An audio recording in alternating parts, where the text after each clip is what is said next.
Okay, my name's Deb Canham and I'm a sewing educator, but I specialize in the serger.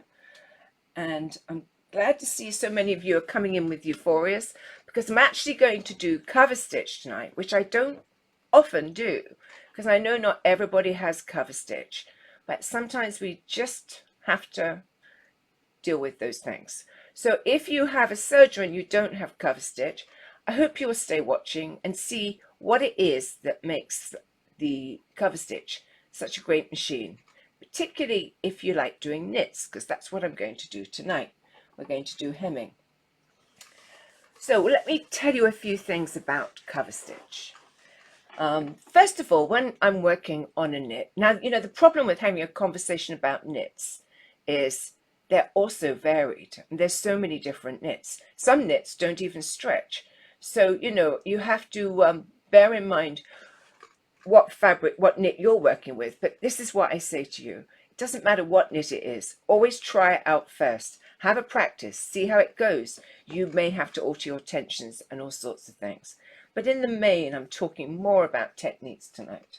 So when I do cover stitch hems on knits, I generally use a cover stitch narrow. And the reason for that is it's just easier. Sometimes on knits you get what's called tunneling, where the section between the two stitching raises up. And I find using narrow makes that much less likely to happen. But there's other things too. Sorry, got a cold. There's other things too that help. So that's what I'm going to do. We're going to go through all those things. So first of all, when you're working with chain, it doesn't matter which machine you will have a designated chain needle. Now, if you don't use the designated needle for your machine, you will likely miss stitches. That will be your first sign. In the case of the baby locks, it's an ELX 705 CF. The CF just stands for chrome finish, so don't worry too much if you can't find one that has CF after it. But in fact, these days you can also buy ELX 705 SUK, and the SUK means they're a ballpoint needle. Okay, don't believe people when they tell you that the ELX 705 CF is a cross between a ballpoint and a sharp, because clearly it doesn't exist. So yes, it is better to use the SUK at the end of your designated needle for your cover stitch machine, because it is a ballpoint, okay, and it doesn't happen all the time. You know, you can get away with not using it, but if you do have holes in your stitching, that's because your fabric has laddered. Okay, so it's important to address it if you have a problem. Now tonight, I'm not using an SUK needle. Why not? Because I don't have any, but I ordered some today. I'm just out of them. So I'm going to use a regular needle, and I know it's going to work perfectly well for me. I'm actually going to be demoing on a cotton with spandex, so you know it's not a problem. Now there could have been another knit where it would have been a nightmare to do that. Next thing is the size of your needle. I actually tend to use an 80 or a 75, so that's a size 11 or a size 12. And most people, when they're doing cover stitch, will tell you you get the best stitch with a 14. And I think sometimes if you're having a problem, a size 14 will help you out. But I've never had a problem on knits using the smaller needles, and I do.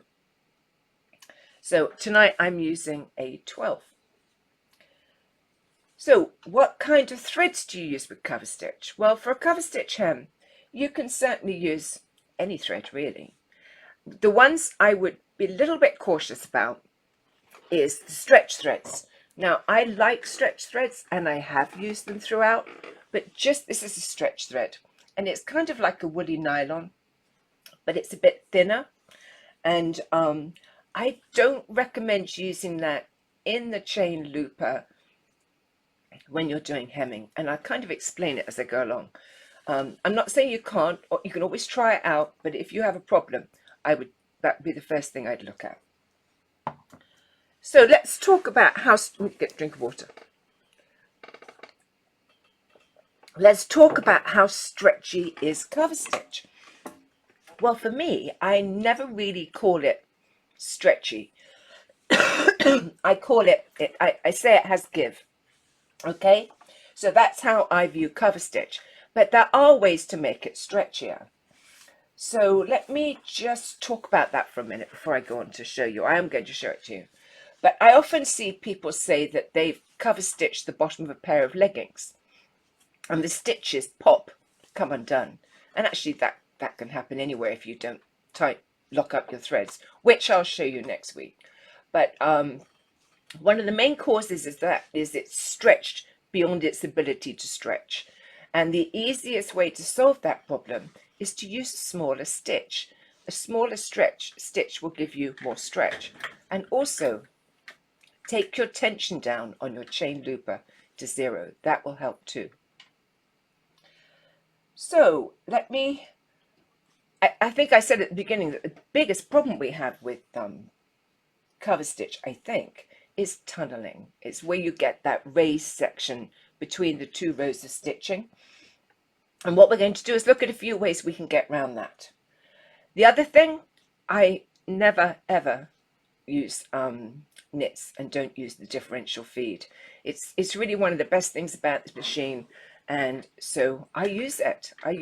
Otherwise you're going to get wavy hems.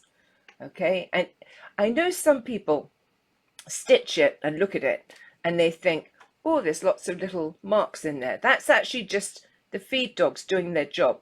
When you press it, those marks will come out. But I would really try and stick with using the differential feed. So what does the differential feed do? I might just as well just cover that too, because some of you get confused with it sometimes. We have these great big feed dogs. We have 2 sets. sorry. We have 2 sets, and the first set can be set at a different speed to the back set. And so what it does is when something's stretching, it feeds more fabric under the foot, and that compensates for the stretch.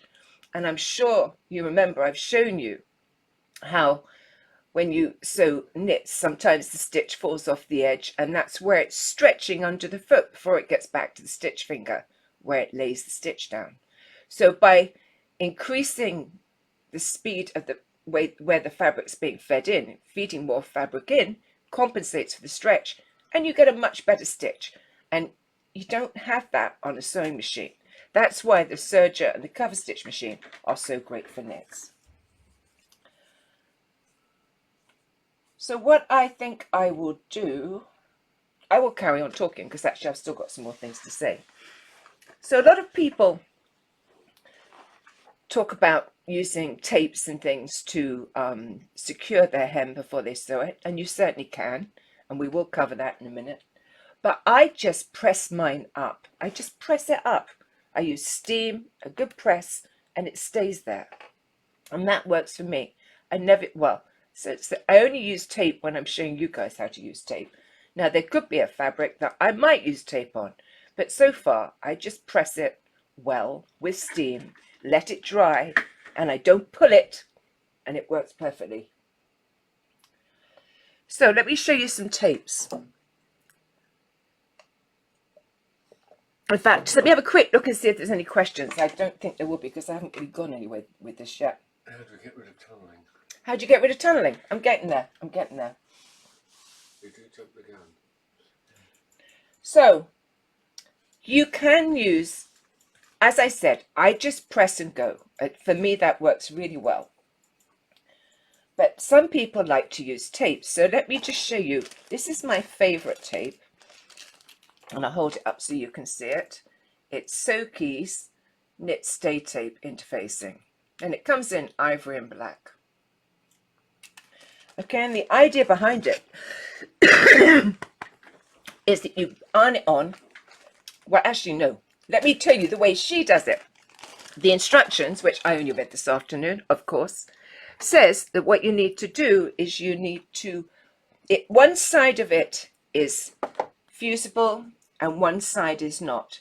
So what they say to do is to baste your tape onto the bottom of the hem area. Can you see that? I've basted it on with great big stitches. Okay, and the sticky side is on the top. And what that allows you to do is to fold it up, press it, and you'll find that your hem is fused up, okay? It fuses to the front of the fabric, the body of the fabric. Now, as I said, I only read that today, so I only found that out. But this is how I use it, because I think is easier. So what I did was I just take the tape and I fuse the sticky side to that area I'm going to fold up, okay? And the reason I like that is it actually gives me a good 1 inch of tape. And when I go to fold it over, I don't have to measure it. I can feel where the edge is, and it's perfect. And once I've pressed it, it stays in place. Okay, so that's fusible tape. Now, there's one thing I want to say about this, and this is a really big tip, and I think people miss it. We have now stabilized this hem. And you'll know I prefer to do the hem, not the body of the t-shirt. We have stabilized it. When we come to sew this, we are not going to use differential feed because it's stable, okay? It's really not very stretchy at all, if at all. We've stabilized the fabric. So take your differential feed and put it on normal, otherwise you'll gather up your hem, okay? So that's a really important part of it. Other people just like to fuse their hem up. It just makes it easier for them. And you can use like steamer seam tape. It's sticky on both sides. If I wanted to put it away, you know it's like it never comes away when you want it to. But it, oh, have I got it? There you go. It's a 1/4 inch tape, and I think you can get it bigger. And there are other tapes available. I'm just showing you what I've got. And what that will do is it will just hold your hem up. And it will stabilize that little bit. But don't consider it stabilized because it's only a 1/4 inch, okay? So don't think that you need to switch your differential feed off. That's an awful lot of hem that isn't stabilized, so keep your differential feed on, okay? Heat and Bond makes a stretchy one. Yeah, there's loads out there. When I use the tape, the hem doesn't stretch, looks bad. Yeah, and that's a really good point, and that's why I don't use it. I didn't see who said that. But that's one of the problems. Once you've used the tape, you've kind of changed the lay of the fabric. So that's something you need to look out for. And it could be, it does alter the look of the t-shirt, which is why I'm really one of those that says, press it up, use steam, let it dry. Don't use any pins. You can pin it when you press it. Take the pins out and then sew it. And that's how I do all my hems. Because once you put tape on, you're changing it. So Emma Seabrook does the tape, which is so good. And I've got that in the notes. So, next thing. And I am going to sew. But I might as well cover a lot of these things before I do it. When we do cover stitch, one of the great things about cover stitch when we're working on wovens is that we can finish the hem, we sew the hem and finish the raw edge on the back. Because what we do is we sew over it so that we catch the raw edge in between the stitches. Now let me say that's really easy, and if you're accurate with your pinning when you're working with wovens, it's a little bit not so good with knits, and I'll explain why. There's two reasons. The first one is that you don't actually want to do that because, well, first of all, let me say we're using cover stitch narrow, which is very narrow, so it would be really, really challenging to get that absolutely perfect. And there's nothing more irritating than getting all the way around and finding you've missed a bit. So I don't recommend it with knits.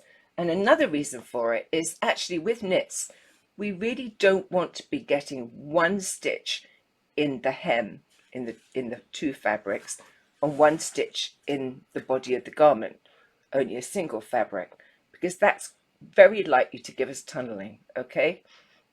We actually want the whole of our stitch on the same width of fabric all the way around. So what I recommend you do when you do a cover stitch hem is you actually sew it 1/4 of an inch down from the top. Of course, you're working blind because you're working from the right side and you can't see the hem. But if you've pinned it accurately, you can find a place on your foot that will help you. And I'll show you that in a minute. But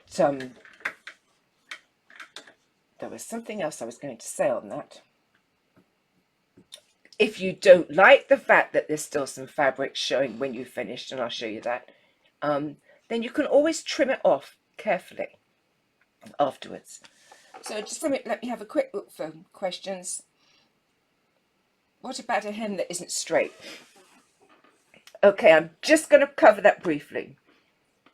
If I am working on a hem that is curved, I actually have a lot of t-shirts with curved hems. What I do first is I sew all the way around the bottom of the hem with a 3-thread overlock, and I put my differential feed up. I might put it up an extra notch, I might not, but I certainly put it up, and I sew around that edge. What it does, it gathers it in so that when you turn it up, because if you think about it, the lower edge of a curved t-shirt is wider than when you turn it up. There's more fabric. So by gathering that edge fractionally, using the differential feed is going to make that hem smaller. So then I'm going to press it and sew it around with my cover stitch. I will cover that again next week because I wasn't planning on doing that, but I know how it goes when you ask a question. Someone asked whether the sew keys are 1/2 or 1 inch. I think you can get different size from sew keys. I'm using the 1 inch. 1 inch. Fold over. Someone says fold over tape is used instead of cover stitch. Fold over tape. I'm not going to cover fold over tape tonight. Do you mean fold over elastic, or do you just mean? I don't know. Let me come back to that next week because I'm going to. This is going to take two classes. Fold over tape they're talking about. Yeah. Fold over tape. Yeah, I don't know whether you mean fold over elastic or fold over tape, but that's another finish, and I will certainly cover that next week. What I'm going to do is I'm going to move you over to my machine, which I'm not sure if I'm on it exactly, but we'll get on it. Right. So this is the Euphoria. It's a cover stitch only machine. It's new out from Babylock. It only does cover stitch. I'm not going to do a lot on the machine tonight, but I am going to do a class on the Euphoria, and I have a project on the Euphoria too. Oh, I forgot one thing.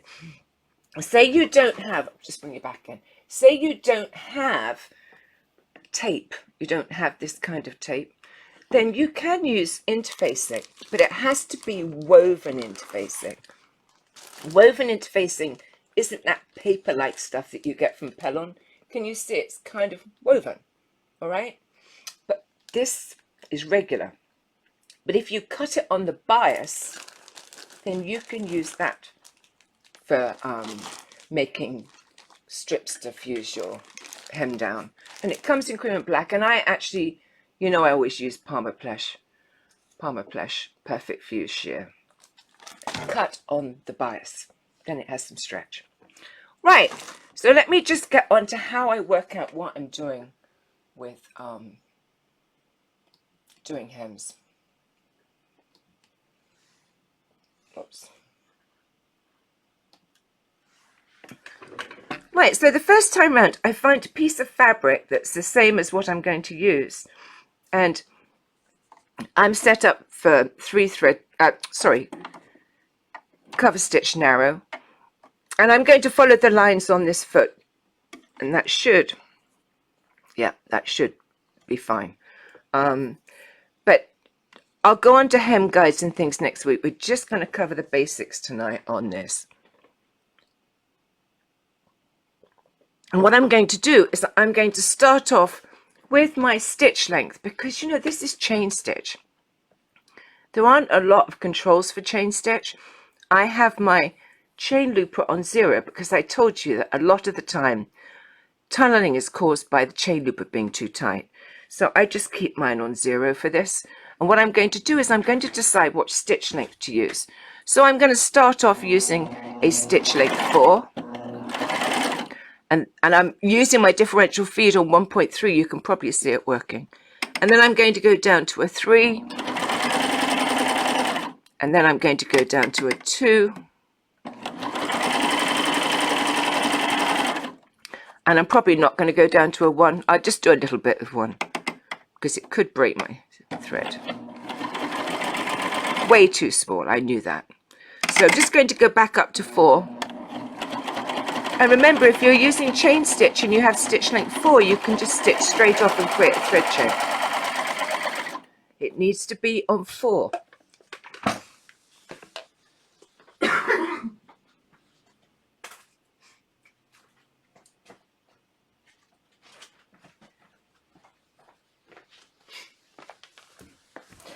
I forgot my scissors. Right. So let's have a look at how it goes. So it's 4 at the beginning and end. Can you see that? And then it goes narrower in the stitching. You can see I've gone quite narrow. But let's have a look at the back, because I think that's where it tells the whole story. Stitch length 4 is fine. There's no tunneling. There's no tunneling. And actually there's not much tunneling, full stop, if any. It's slightly there at the 1. But what I want to show you is stretchy. Now on 4, you see it gives, but I wouldn't say it truly stretches. And I know people will dispute this. They'll say it's stretch. But it just gives, because it can only give as much as the chain stitches. But look how stretchy it is when I get really small. See how much more stretchy it is?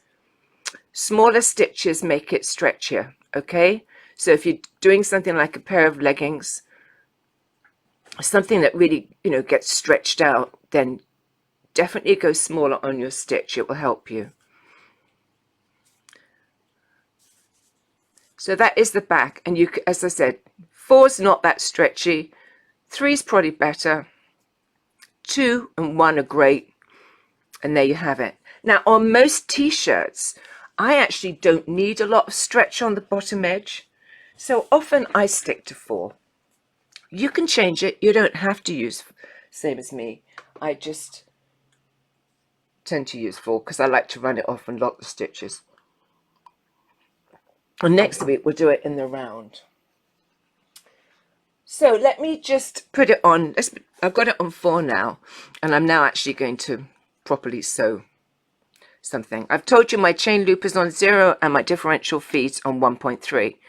Now, I've got lines on the Euphoria, which is really great. You don't have so many lines on the Triumph, but you have lines. And we do have hem guides, but we're not using them tonight. So I can see that if I keep my hem on this section here, the stitch is going to stay nicely on the hem. Because of course I'm working blind because I have to work from the right side. So I'm just going to stitch.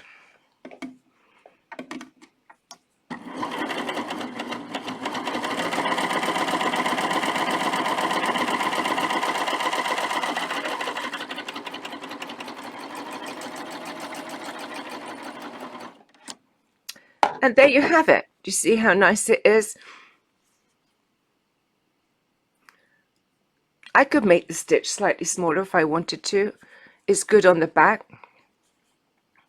And then this section here, this extra, if I didn't like it, I could cut it off with a small pair of scissors, not a pair of shears like I'm using.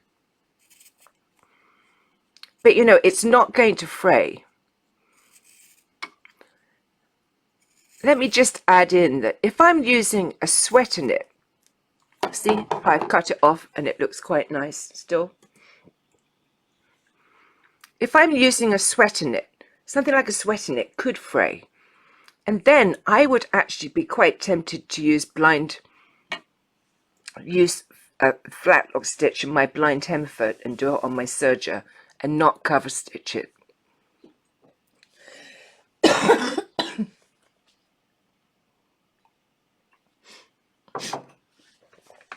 Right. Do we have any questions? I'm trying to one more thing. Let me just show you how you get tunneling. Of course, whenever I try and get something to go wrong, it doesn't go wrong. And when I don't want it to go wrong, it does. So what I'm going to do to try and show those of you that are not too sure what I mean by tunneling, I'm going to actually increase my chain loop tension, and I'm hoping that will give me tunneling, just so I can show it to you.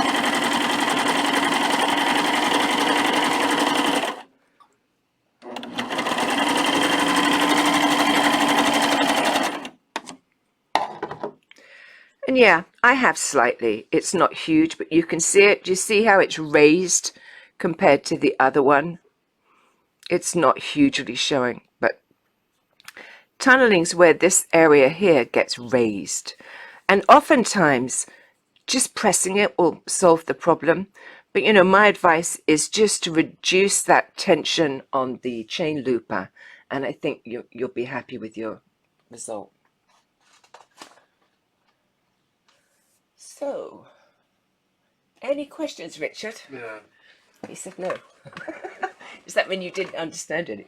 I didn't understand any of it. He said he doesn't understand any of it. But there you are. I don't think there's any. I think they've got it. No, I think they're pretty much good. Right, I think you're actually, yeah, you're doing great. And I love the way you help each other. Thank you. Yes, they're doing well. If there's any questions I haven't answered, I'll always go back through, but, you know, we all help each other. So let me just revisit today, because next week I'm going to go on to working in the round, locking your stitches, using the hem guides. So let me just revisit what we covered today. We said, first of all, you've got to use the correct needles, okay? They've got to be chain needles, and you can get ballpoint versions. Loosen the chain tension if you're having tunneling. Loosening the chain tension will also help with the stretch. If you have tunneling or you want more stretch, make the stitch length shorter. Pressing is always going to help you. Using stretch thread in your chain looper can cause tunneling. Using too long a stitch can also sometimes cause it. Remember to use your differential feed, and if your stitches pop, then reduce your stitch length. So I think, where is the tension on the chain looper? Well, I'll show you, because it's the same on most machines. Chain looper tension is over here. Here's your chain looper tension. Chain looper. My workroom's looks like a bomb's hit it in the moment. This is your chain looper, and this dial here relates to that, okay? I just had it really high. And I'm going to say this, but it got me in trouble recently. I very often use my chain looper on 0. It doesn't mean I don't alter it, but I don't often alter it, okay? Mainly because I use it for decorative stitching. I always have it on 0 for decorative. But that's your chain looper tension.